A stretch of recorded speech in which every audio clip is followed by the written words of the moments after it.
নমস্কার বন্ধুরা, তোমরা সবাই কেমন আছো? আশা করি তোমরা সবাই ভালো আছো। আমরাও বেশ ভালো আছি। তোমাদের সবাইকে গুড মর্নিং জানিয়ে আরও একটি নতুন দিন শুরু করে দিলাম। কিছুক্ষণ আগেই উঠে বাড়ির ভেতরে কিছু কাজকর্ম সেরে নিচ্ছি।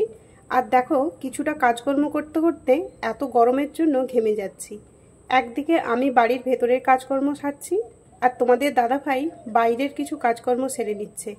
এই কিছু কিছু গাছের ডালপালা যেগুলো পুকুরে পড়ে গেছে বা বড় বড় ঘাস হয়ে গেছে সেইগুলো।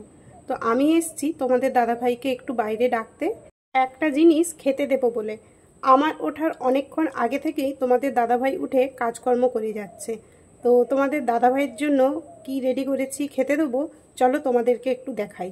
আর এই দিকে দেখো, এত গরমের জন্য আমি কিন্তু এইখানে ফ্যান চালিয়ে একটু দাঁড়িয়ে গেছি। তো আমার মতো সবাই আশা করি এই গরমে ঘেমে যাচ্ছ।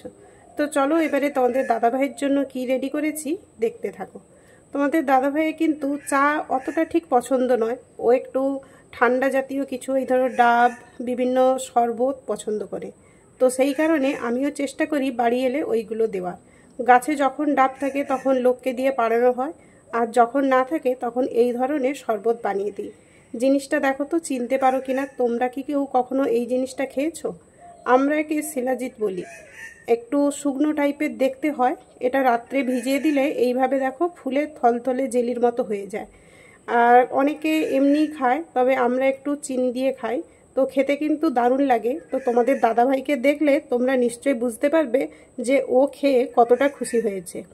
ওকে যদি এক গ্লাস চা আর এক গ্লাস শরবত পাশাপাশি রাখো, ও কিন্তু এই জিনিসটা খেয়েই শান্তি পাবে ও তৃপ্তি পাবে।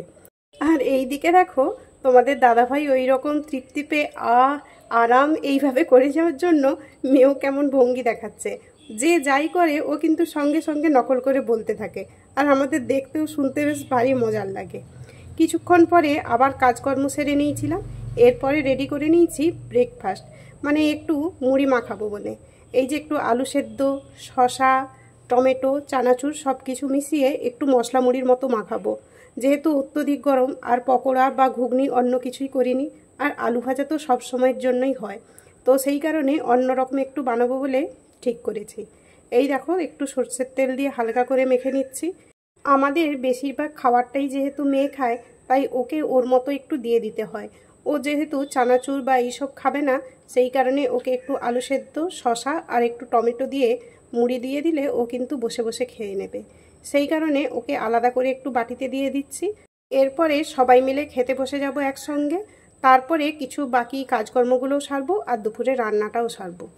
এই রকম একটা চিন্তা ভাবনা করেই রেখেছিলাম, কিন্তু হঠাৎ করে যে কোথায় থেকে কি হয়ে গেল বুঝতেই পারলাম না। মুড়ি খাওয়ার আধ ঘন্টা 1 ঘন্টার মধ্যে থেকেই আমার হঠাৎ পেটের সমস্যা শুরু হয়ে গেল। তাই বেশি কিছু রান্না করতে পারলাম না। একটু চিংড়ি মাছ ছিল, আলু পটল দিয়ে করে দিয়েছি, আর একটু পেঁপে দিয়ে ডাল, আর এই আচার দিয়ে তোমাদের দাদাভাই, ছেলে, মেয়ে এরা খেয়ে যাবে। আর আমি কিন্তু একটু কলা সেদ্ধ, আলু সেদ্ধ আর ভাত খাবো। মানে এতটাই পেটের সমস্যা হচ্ছিল যে প্রায় উঠতেই পারছিলাম না। অনেকবারই কিন্তু বাথরুমে যেতে হচ্ছিল। তো কোথায় থেকে কি হয়ে গেল বুঝতে পারলাম না। তারপরে বাবাকে ফোন করাতে ওষুধ দিয়ে যাওয়ার পরে কিছুটা স্বস্তি বোধ হলেও খুব দুর্বল করছিল। তো তোমরা তো জানো সবাই যে পেটের সমস্যা হলে সবাই কিন্তু একটুতেই দুর্বল হয়ে যায়। তবে সব থেকে ভালো বাবা বলছে বমিটা হয়নি। তো যাই হোক, সন্ধেবেলা একটু মামার বাড়িতে গিয়েছিলাম দিদাকে দেখার জন্য, যেহেতু কয়েকদিন আগেই নার্সিংহোমে ভর্তি ছিল, আর সেই সময় ছেলেরও পরীক্ষা চলছিল। আর তোমাদের দাদাভাই যখন বাড়ি এসছে, তাই সবাই মিলে ঠিক করলাম একসঙ্গে যাব বলে। তো ওখানে গিয়ে কোনো ভিডিও করতে পারিনি, কারণ হঠাৎ করে লোডশেডিং হয়ে গেছিলো। অন্য কোনো দিন গেলে অবশ্যই দিদাকে দেখাবো। আজ তবে আসি, আজকের মতো টাটা।